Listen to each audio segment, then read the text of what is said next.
Hello, my fellow Ohioans. This is YouTube Vids, and this is another daily update for the COVID-19 pandemic specific to Ohio in 5 minutes or less. So today, the numbers are as is. On the chart right now, we have 4,450 confirmed cases in Ohio, an increase of 407 today. Here's our daily test chart that I show. So they reported today 48,378 tests completed.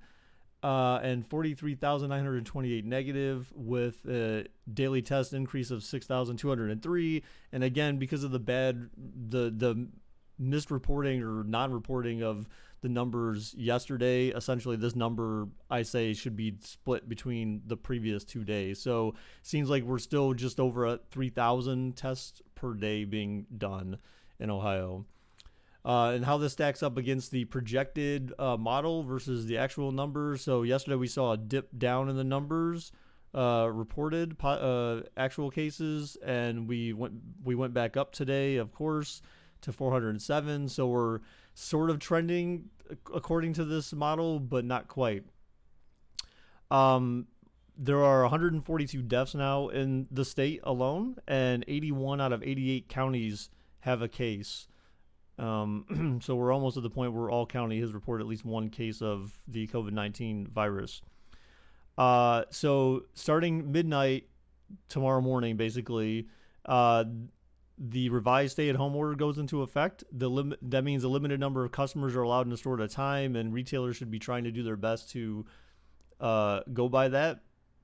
And then this is also when the state review board has been introduced. So if there's a conflict between local health, like the health departments and certain businesses across counties, and whether or not they are considered essential and should stay open, the state will have a review board or panel that those disputes can be taken to, and the state will make the final decision on those items. One thing that they brought up in the press conference today at 2 was that there are additional sites throughout the state that will be used for the additional hospital space that might be required. So, for example, they did mention like several civic convention centers around the state, so there'll be beds there as well. Dr. Acton said that she will have numbers and revised models about midweek this week. She said she's trying to wait to have everything together before she presents something, so she doesn't give partial information or something that looks too good or something that looks too bad. She wants to give all the information at once so that we as the viewers have all the information with full context. She seemed to be content that Dr. Acton also seemed to be content that the Cleveland Clinic model, because someone specifically asked about this, the Cleveland Clinic model that was reported, the spike in cases happening mid-May to about mid-June. She said that she doesn't believe that is accurate. So she said that when they come out with their numbers midweek and show us what they have in terms of slides and data, that will explain why she feels that way. So she said some of it was based on, they made some assumptions and this, that, and the other. And so again, all the models are based on assumptions, and sometimes worst case scenarios, sometimes best case scenarios. It just kind of depends on the model that's being looked at.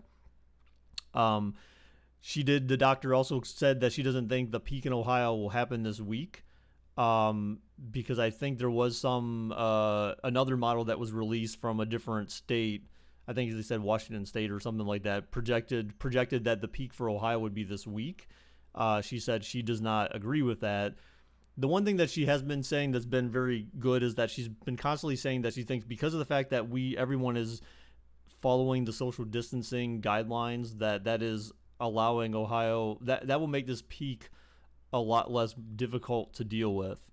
So the one thing that they did stress on, she did continue to stress on, it says, hey, the numbers are looking great. It looks like Ohio's going to be in relatively good shape compared to, other states where this has gone crazy. Or gotten out of control, such as New York. She said that, our peak shouldn't be that bad. She doesn't think it'll be that bad. But again, the one thing you need to make sure you do is continue your social distancing. Don't go outside unless you absolutely have to, or don't go to a store unless you absolutely have to. Avoid being around people. Continue to practice those things day in and day out until this thing is behind us, and when they give the official order that we're in the clear. that is my update for today, guys. I hope you enjoyed it. Again, if you ever have any feedback into my updates, be sure to drop me a comment. If you like the updates, be sure to subscribe to the channel, turn on notifications so you get notified when I release new videos.